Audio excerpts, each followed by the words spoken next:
여러분, 하나님을 미소 짓게 하는 것이 우리의 삶의 목표입니다.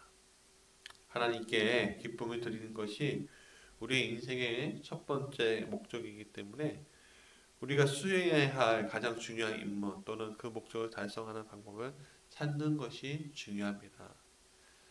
예배소서 5장 10절에 이렇게 말씀하십니다. 주께 기쁘시게 할 것이 무엇인가 시험하여 보라. 다행히 성경은 우리에게 하나님을 기쁘시게 하는 삶의 예를 명확하게 보여주고 있는데 바로 노아입니다. 노아의 때에 온 세상은 도덕적으로 파탄 상태였습니다. 모든 사람이 하나님의 기쁨이 아닌 자신의 기쁨을 추구했습니다. 하나님은 당신을 기쁘게 하는 것에 관심을 가진 사람을 단 한 사람도 찾을 수 없었고 이것은 하나님의 마음을 슬프시게 할 뿐만 아니라 인류를 창조한 것을 후회하셨다고 했습니다. 하나님은 인간에게 너무나 실망하셔서 모두 멸망시키겠다고 생각하셨습니다. 그때 하나님은 자신을 미소 짓게 만드는 한 사람을 발견하셨습니다. 성경은 말합니다. 창세기 6장 8절에 그러나 노아만은 주님께 의뢰를 입었다. 다시 해석해보면 노아는 주님께 기쁨이었다라고 말씀할 수 있습니다. 하나님 말씀하셨습니다. 이 친구가 나에게 기쁨을 주는구나. 나를 이렇게 미소짓게 한단 말인가. 그의 가족으로 처음부터 다시 시작해야 되겠다. 이렇게 말씀하신 거죠.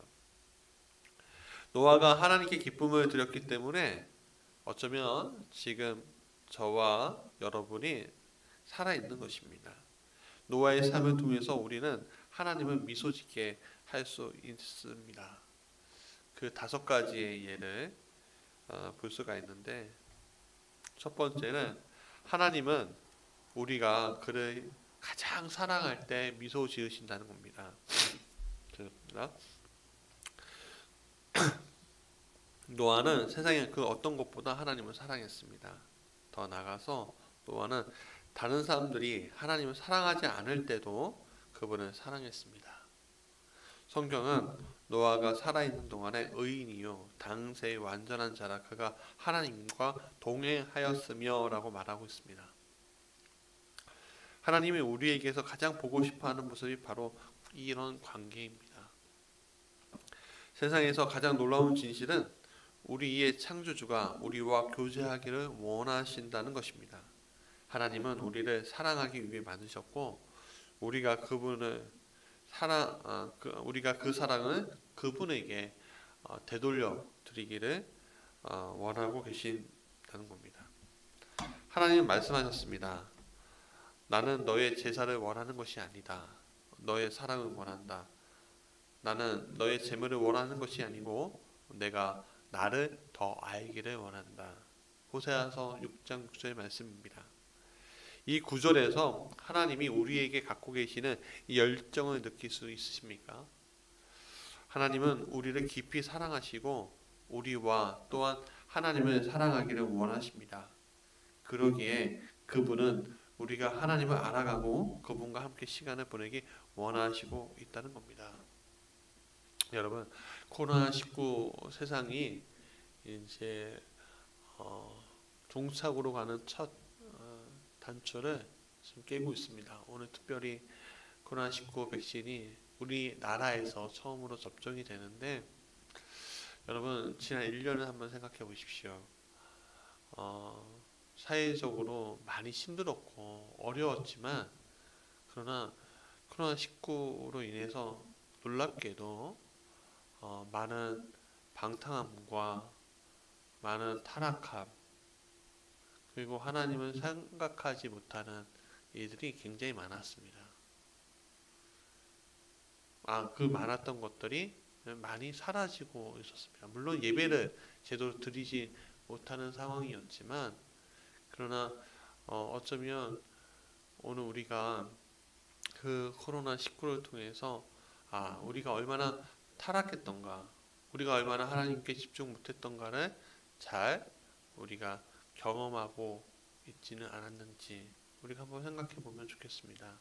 어쩌면 하나님께서 노아 전의 세상을 노아 후의 세상으로 한번 심판해 보신 것이 아닌가, 우리에게 경고를 주신 것이 아닌가.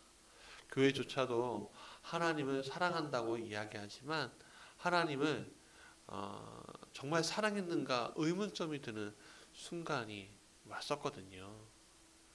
그러나 이제는 그런 의문점들이 이제는 다시 한번 하나님께 집중할 수 있는 그런 것들로 바뀐 것을 경험할 수 있었습니다.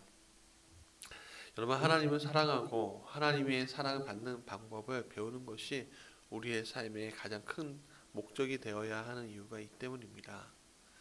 그 어떤 것도 이보다 중요할 수 없는데요. 예수님은 그것을 가장 중요하고 큰 계명이라 하셨습니다. 마태복음 22장에 말씀하십니다. 예수께서 내 마음을 다하고 목숨을 다하고 뜻을 다하여 주 너희 하나님을 사랑하라 하셨으니 이것이 크고 첫째 되는 계명이다. 두 번째, 하나님은 우리가 당신을 온전히 신뢰할 때 미소 지으신다는 겁니다. 노아가 하나님을 기쁘시게 한 두 번째 이유는 전적인 신뢰였습니다. 이해되지 않는 상황 속에서 그는 하나님을 신뢰했습니다. 성경은 말합니다. 믿음으로 노아는 아직 보지 못한 일에 대한 하나님의 경고를 들었습니다. 그는 하나님께 순종해서 그의 가족을 구원할 방주를 지었습니다. 그는 믿음으로 세상이 잘못되어 가고 있음을 사람들에게 알리고 하나님과의 의의 관계를 맺는 사람이 되었습니다. 히브리서 11장 7절의 말씀인데요. 여러분, 이 장면을 상상해 보시면 좋겠습니다. 어느 날 하나님이 노아에게 오셔서 말씀하십니다. 나는 인간들에게 실망했고 이 세상에서 나를 생각하는 것은 너밖에 없구나. 하지만 노아야, 내가 너를 바라볼 때 나는 미소를 짓는다.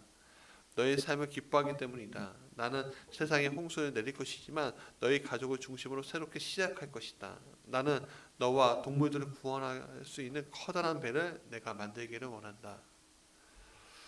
노아가 의심할 수 있었을 세 가지 문제가 있었습니다. 첫 번째는 노아는 비를 한 번도 경험해 본 적이 없습니다.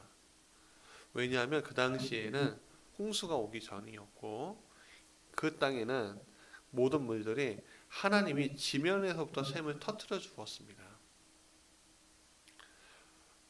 둘째는 노아는 가장 가까운 바다부터 수백 킬로 떨어진 곳에 살고 있었습니다.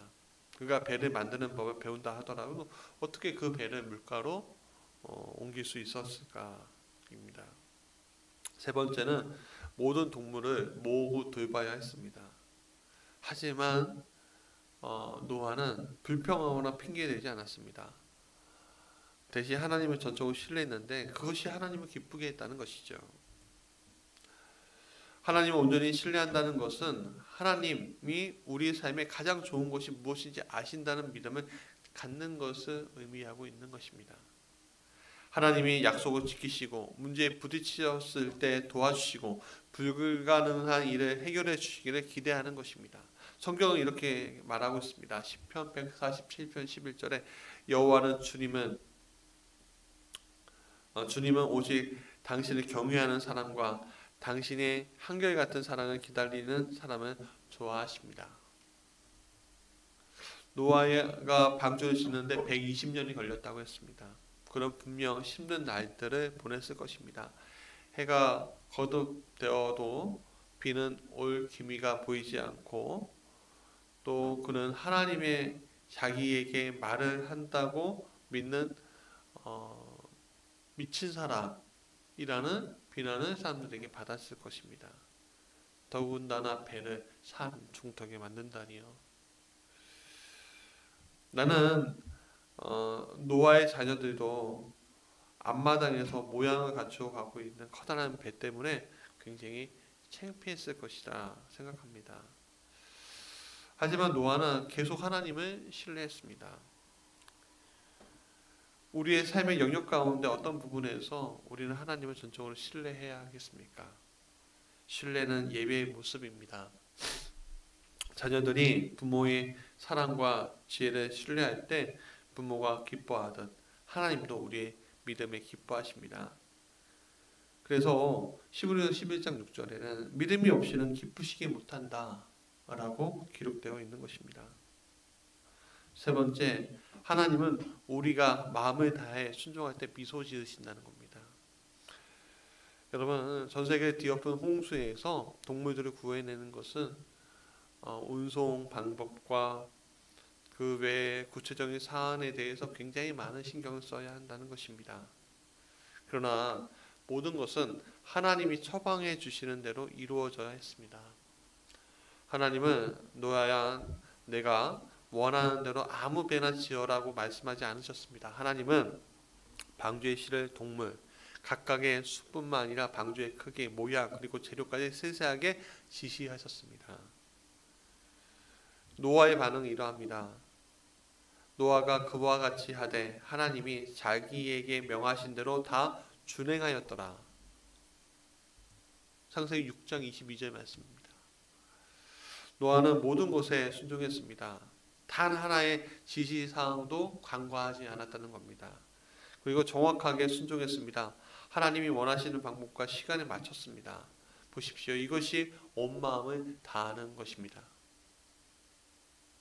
하나님이 노아를 보시고 기뻐하신 것은 너무나 당연한 것이었습니다. 만일 하나님이 우리에게 큰 배를 지으라고 명하신다면 우리는 그에 대해 의문을 제기하고 반대를 하며 조건을 달지 않겠습니까? 예를 들어 오늘 우리 교회에게 너가 더 큰 사명을 가지고 더 큰 비전을 가지고 너가 한번 시도해봐라. 뭐 성교회든 교회 건축이든 뭐 어떤 것이든 너 한번 하나님께서 말씀하셨고 해봐라 라고 할 때 그 비전에 내가 과연 응답할 수 있을까? 주님 아직이요 지금 쉽지 않습니다. 이렇게 우리가 말하고 있는 것은 아닌가라는 생각을 하게 됩니다. 여러분 노아는 그렇지 않았다는 겁니다. 그는 진심으로 하나님께 순종했습니다. 진심 어린 순종이란 하나님이 명하신 것에 조건 달지 않고 지체 없이 무엇이든 행하는 것이었습니다. 미루지 않아야 합니다. 기도해 보겠습니다 라고 말하지도 않습니다. 망설임 없이 바로 행하는 것입니다. 여러분 나중에 하겠다는 말은 사실 하지 않겠다는 말과 같지 않겠습니까? 하나님은 우리에게 설명을 하시거나 명하신 것에 대한 이유를 말해줄 필요가 없으셨습니다. 이해는 나중에 하더라도 우선 순종해야 한다고 하십니다. 여러분 즉각적인 순종은 평생 성경에 대해 토론하고 공부하는 것보다 훨씬 많은 것을 가르쳐 줄 것입니다. 사실 먼저 순종하지 않으면 이해할 수 없는 명령도 많습니다. 순종은 이해의 열쇠이기 때문입니다. 우리는 때때로 하나님께 부분적으로 순종하려고 합니다. 우리는 순종하기 좋은 명령들을 선택하고 싶어 하죠. 좋아하는 명령만으로 목록을 만들고 그것들만 순종하고 부당하고 어려우며 비용이 많이 들고 혹은 사람들에게 인기를 끌 수 없는 명령들은 굉장히 관과하고 나중에 해봐야지 하고 있는 것은 아닙니까? 교회에는 가겠지만 11조는 내지 않습니다. 성경을 읽긴 하겠지만 나에게 주는 성경 구절과 또 나에게 상처를 준 사람은 절대 용서하지 않습니다. 여러분 이러한 부분적인 순종을 우리는 불순종이라고 하는 겁니다. 진심으로 하는 순종은 기쁜 마음으로 열심을 가지고 하는 것입니다. 시편 100편 2절에 다윗은 이렇게 얘기합니다. 기쁜 마음으로 순종하라. 이게 다윗의 자세였어요. 시편 119편의 33절에 주님 제게 무엇을 해야 할지 말씀해 주십시오. 그대로 하겠습니다. 제가 사는 동안 진심으로 당신께 순종하겠습니다. 야고보는 이미 그리스도인이 된 사람들에게 이렇게 말했습니다. 우리가 믿는 것뿐만 아니라 행동으로 하나님을 기쁘시게 해야 합니다. 야고보서 2장 4절의 말씀입니다. 하나님은 우리가 스스로의 힘으로 구원을 얻을 수 있다고 생각하지 않으셨습니다. 분명히 없다고 명확하게 말씀하셨습니다. 우리의 노력으로 가능했습니까? 아니죠. 오직 은혜로만 가능했습니다. 하지만 하나님의 자녀로서 우리는 하늘에 계신 아버지께 순종을 통해 기쁨을 드릴 수 있습니다. 모든 순종의 모습은 또한 예배의 모습입니다. 왜 순종이 그토록 하나님을 기쁘시게 만들까요? 왜냐하면 이를 통해서 하나님을 사랑한다는 것을 알 수 있기 때문입니다. 예수님 말씀하셨죠. 너희가 나를 사랑하면 나의 계명을 지키리라. 여러분, 부모 자녀 간에도 마찬가지 아닙니까? 자녀가 부모를 사랑하면 어떻게 합니까? 부모가 어떤 말을 하든 순종하지 않습니까? 겨울철에 뭐가 먹고 싶다라고 해서 그 효도하는 아들이 그 산골을 뒤져 과일을 가져왔다. 그런 얘기 많이 듣지 않습니까? 동화 속에서. 그게 하나님을 기쁘시게 하는 것이죠. 자, 네 번째, 하나님은 우리가 계속해서 당신을 찬양하고 감사드릴 때 미소 지으신다는 겁니다. 마음에서 우러나오는 찬양을 받고 감사의 인사를 받는 것만큼 기분 좋은 일은 없습니다. 하나님도 이를 좋아하신다는 거죠. 우리가 경외와 감사를 표할 때 그분은 미소 지으십니다. 노아는 찬양과 감사의 마음으로 살았기 때문에 하나님을 기쁘시게 했습니다. 세상에 그 누구도 하나님을 예배하지 않을 때 노아는 하나님께 예배했고요. 홍수에서 살아남은 이후 그가 가장 먼저 한 행동이 무엇이죠? 바로 산 제물을 하나님께 감사드리는 겁니다. 예배하는 것이었습니다. 그래서 창세기 8장 20절에 그 증거를 나타내고 있는데 노아가 여호와를 위하여 단을 쌓고 모든 정결한 짐승 중에서와 모든 정결한 새 중에서 취하여 첫 번제로 단에 드렸더니 창세기 8장 20절입니다. 여러분, 예수님의 희생으로 우리는 더 이상 노아처럼 동물을 제사에 이용하지 않습니다. 드리지 않습니다. 그 대신 하나님께 히브리 13장 15절에 찬미의 제사를 드리고 시편 116편 17절에 감사의 제사를 드리라고 성경은 가르쳐주고 있습니다. 이것이 예배의 가장 아름다운 모습이에요. 우리는 하나님의 하나님 되심을 찬양하고 그분이 우리를 위해 하신 일들에 대해서 감사합니다. 시편 69편 30절에 내가 노래로 하나님의 이름을 찬송하며 감사함으로 하나님을 광대하시리니 이것이 곧 뿔과 굽이 있는 황소를 드림보다 여호와를 더욱 기쁘시게 함이 될 것이다. 우리가 하나님께 찬양과 감사를 드릴 때 놀라운 일들이 벌어집니다. 하나님께 기쁨을 드리면 우리의 마음도 기쁨으로 가득 차게 되는 것을 경험할 수 있습니다. 여러분, 예배는 상호작용이에요. 일방적으로 하나님께서 받으시는 것이 아니라 하나님께서 우리에게 기쁨을 주신다는 것을 잊지 마십시오. 우리가 그 즐거움을 하나님께 표현할 때 또한 하나님이 또 기뻐하신다는 겁니다.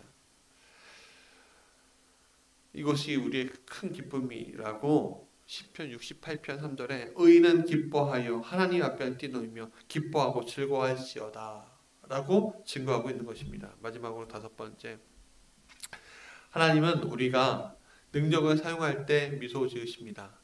여러분, 홍수 이후에 하나님은 노아에게 다음과 같은 간단한 지시를 내렸어요. 생육하고 번성할 땅에 충만하라. 무릇 한 동물은 너의 식물이 될지라. 채소와 같이 내가 이것을 다 너희에게 주노라. 창세기 9장 1절과 3절 말씀입니다. 그러니까 쉽게 얘기하면 이런 겁니다. 이제 너희가 평상시 같이 살 때가 됐다. 그러니 이제부터 내가 인간에게 부여할 일들 너희가 수행해라. 배우자와 사랑을 나누고 아이를 낳고 가정을 꾸리고 곡식을 심고 그것을 먹고 인간의 방식으로 살아라. 나는 너희들에게 이렇게 만들었다. 우리가 성경을 읽고 교회 가고 기도하고 믿음에 대해서 이야기하는 것 같이 영적인 활동할 때에만 하나님이 우리를 바라보며 기뻐하실 것이라고 생각할지도 모릅니다. 그리고 하나님이 우리의 삶의 다른 부분들에 대해서 서로 관심이 없을 것이라고 생각할지도 모릅니다. 그러나 사실 하나님은 우리가 일을 하든 놀든 쉬든 혹은 먹든 우리의 삶의 모든 구체적인 부분을 바라보고 계십니다. 그것을 기뻐하고 계십니다. 우리의 움직임을 단 하나도 놓치지 않으시며 기뻐하신다는 겁니다. 성경 시편 37편 23절에 주께서 사람의 갈 길을 정하시고 삶의 모든 부분에서 기뻐하신다고 했습니다. 삶의 모든 부분. 물론 죄를 제외해야죠. 사람이 하는 모든 활동이 찬양의 자세를 가지고 행해질 때 하나님께 기쁨을 드릴 수 있는 거죠. 우리는 하나님의 영광을 위해서 설거지하고 하나님의 영광을 위해서 밥을 먹고 하나님의 영광을 위해서 기계도 수리하고 하나님의 영광을 위해서 일도 하고 무엇을 만들고 뭘 작성하고 곡식을 키우고 또한 가정을 키우는 것입니다.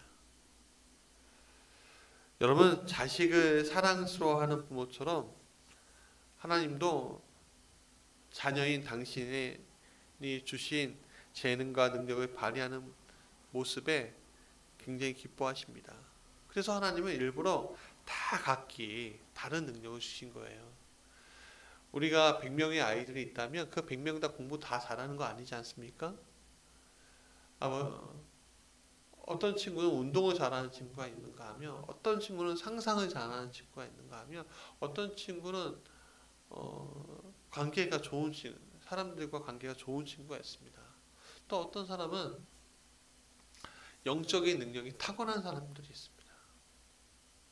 그러니까 우리가 획일적으로 아이들을 바라볼 때는 각 아이들이 공부를 못하면 희망이 없구나라고 생각할 수도 있습니다.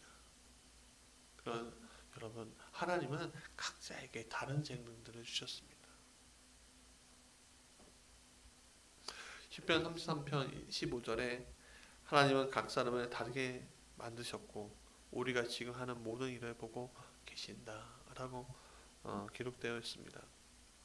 우리의 능력을 숨기거나 다른 사람들처럼 되기 위해서 노력할 때는 하나님께 영광이나 기쁨을 드릴 수 없습니다. 우리의 모습으로 있을 때만 하나님께 기쁨을 드릴 수 있습니다. 우리의 모습의 어떤 부분을 거부할 때마다 우리는 하나님의 지혜와 우리를 창조하신 하나님의 주권을 거부하고 있는 거죠. 이사야 45장 9절에 너는 너희 창조주와 논쟁할 권리가 없다. 너는 토기장이가 빚어놓은 용기에 지나지 않는다. 다 지나가 왜 이렇게 나를 만들었나요? 라고 질문하지 않는다. 영화 불의 전차에서 에릭 리드는 올림픽 육상 100m 선수였습니다. 근데 그는 이렇게 이야기했습니다. 하나님이 나를 만드신 목적이 있다고 생각합니다. 하지만 그분은 또한 나를 빠르게 달리는 사람을 만드셨고 나는 달릴 때 하나님의 기쁨을 느낍니다. 후에 그는 뛰는 것을 포기하는 것은 하나님 모욕하는 것이 될 것입니다. 라고 말했습니다. 세속적인 능력은 없습니다. 단지 능력을 오용할 뿐입니다. 여러분, 하나님의 기쁨을 위해 여러분의 능력을 발휘해 보십시오. 여러분의 능력을 교회에서 섬기는 것만으로 단정 짓는 게 아닙니다. 여러분들의 삶 속에서 그 능력을 발휘해 보십시오. 죄를 지으라는 얘기가 아닙니다.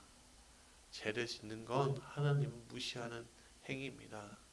죄에 대해서 구체적으로 성경은 잘 말하고 있죠. 여러분, 하나님께서 여러분들에게 주신 재능을 이용해서 선하게 사용하십시오. 그것이 기쁨이 되시는 겁니다. 하나님은 당신의 피조물들을 보시며 기뻐하십니다. 그분은 우리에게 아름다움을 즐길 수 있는 눈과 소리와 음악을 즐길 수 있는 귀와 냄새와 맛을 느낄 수 있는 코와 그리고 미각 그러니까 입, 혀, 촉각, 신경 이런 것들을 주셨습니다. 모든 즐거움의 행위는 하나님께 감사드릴 때 예배의 모습이 됩니다.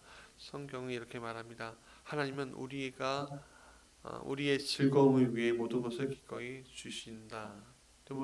디모데전서 6장 17절 말씀입니다. 하나님은 우리가 잠자는 것을 보면서 기뻐하십니다. 우리 아이들이 4명이잖아요. 저는 그 아이들이 자는 것들이 너무 기쁩니다. 막 낮에 막 너무 힘들고 어렵고 막 이런 것들 때문에 이제 조용하구나 우선 기쁜 게 아니고요. 그 자는 모습이 너무 사랑스러워요. 중학교 3학년이 된 큰아들부터 둘째, 셋째, 막둥이까지 그 자는 모습을 보면 너무 아름답고 예뻐요. 굉장히 안전하고 평화로워 보입니다. 그리고 이렇게 생각하죠. 나는 우리 아이들을 너무 사랑하는구나. 여러분들은 어떻게 생각하시죠? 이 아이들은요, 나에게 기쁨을 주기 위해서 지금 무엇을 할 필요가 없습니다. 그 자는 그 모습만으로도 나에게 기쁨이 되니까요. 아이들을 너무 사랑하면 숨 쉬는 것을 바라보는 것만으로도 행복합니다. 아이들의 작은 가슴이 오르락내리락 할 때마다 우리는 미소를 짓죠. 때로는 눈물이 고이기도 하고, 야, 하나님 어떻게 나에게 이런 아이들을 주셨을까? 하나님의 사랑으로 우리는 우리 자녀를 바라봅니다. 물론 깨어서 막 시끄럽고 뛰어다니고 막 갑자기 소리 지르기도 뛰지 마 이렇게 하기도 너무 힘들어 이렇게 얘기하기도 하고 그렇지만 어쩌면 그 자체가 얼마나 행복한 거예요. 제가 섬기는 우리 지방에 한 목사님이 계십니다. 참 좋으신 분인데 그만 아이가 많이 아픈 거예요. 백혈병인데 이제 골수 이식을 했음에도 불구하고 막 가슴 졸이며 계시다는 거예요. 그래서 일주일에 한 번씩 뛰어갈 준비를 하고 계신다는 거예요. 왜냐하면 열이 오르면 안 되는데 열이 오를까봐.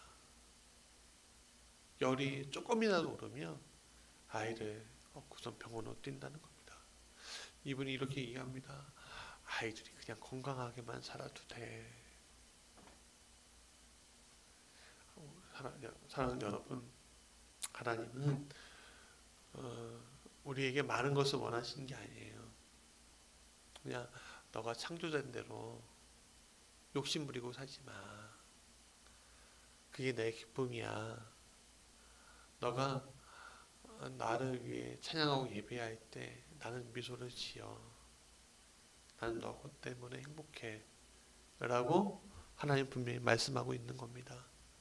우리가 우리 아이들을 바라볼 때도 마찬가지죠. 우리 아이들이 아프거나 어려움 당할 때 우리는 그 아이들에 대해서 하나님의 마음과 같은 마음으로 바뀝니다. 그 아이의 더 이상의 능력을 발휘하는 것을 우리는 원치 않습니다.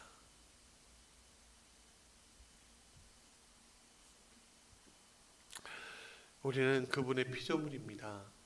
그분은 우리가 마치 이 세상의 유일한 사람인 것처럼 우리를 사랑하고 계십니다. 부모는 자녀들로 인해서 기쁨을 누리려고 그들이 완벽하거나 성숙하기를 요구하지 않습니다. 부모는 자녀들이 자라가는 성숙의 순간순간의 기쁨을 느끼고 있는 것이죠. 마찬가지입니다. 하나님은 우리가 성숙할 때까지 기다렸다가 우리를 사랑하시는 것이 아닙니다. 그분은 우리가 영적으로 성숙해가는 모든 단계를 사랑하시고 모든 단계를 기뻐하고 계십니다. 여러분 물론 절대로 만족시킬 수 없는 선생님이나 부모님에 대한 기억이 있을지도 모릅니다. 그렇다고 하나님을 그런 분을 여기지 마십시오. 그분은 우리가 완벽하거나 죄 없는 사람이 될 수 없음을 알고 계십니다. 성경은 말합니다. 시편 103편 14절에서 이는 저가 우리의 치질을 아시며 우리가 진토임을 기억하심이로다. 하나님이 보시는 것은 우리의 마음의 태도입니다. 하나님을 기쁘시게 하는 것이 우리의 가장 큰 욕구다. 바울은 그렇게 말합니다. 고린도후서 5장 9절에 그런즉 우리는 과하든지 떠나든지 주를 기쁘시게 하는 자가 되기를 힘쓰노라. 우리가 영생의 빛 가운데 살기 시작할 때 과거에 어떻게 하면 좀 더 나 자신을 위해 재밌게 살 수 있을까? 라고 질문하던 것이 이제는 어떻게 하면 하나님께 더 많은 기쁨을 드릴 수 있을 것인가로 바뀌게 되는 것이죠. 하나님은 21세기에 노아와 같이 하나님의 기쁨 위에 살 의지가 있는 사람을 찾고 계신다는 걸 잊지 마십시오. 예배하는 삶만이 현명하고 양식 있는 삶의 방식인 것을 잊지 마십시오. 다른 모든 삶의 방식은 어리석은 것입니다. 시편 14편 2절에 주님은 누가 현명하고 누가 하나님 기쁘게 하길 원하신지 보시기 위해 항상 하늘에서 모든 인류를 내려다 보고 계신다고 했습니다. 하나님을 기쁘시게 하는 것을 삶의 목표로 삼을 것인가? 이 목표에 온전히 열중해 있는 사람들을 위해 하나님이 해 주시지 않는 것은 아무것도 없습니다. 하나님은 우리의 모든 것을 채워주시는 것을 잊지 마십시오. 자, 삶으로 떠나는 질문입니다. 하나님이 나에게 가장 좋은 것이 무엇인지를 아시기 때문에 나는 내 삶의 어떤 부분에서 하나님을 가장 신뢰해야 하겠습니까? 같이 기도하겠습니다. 하나님, 주님은 우리를 보고 미소 짓기 원하십니다.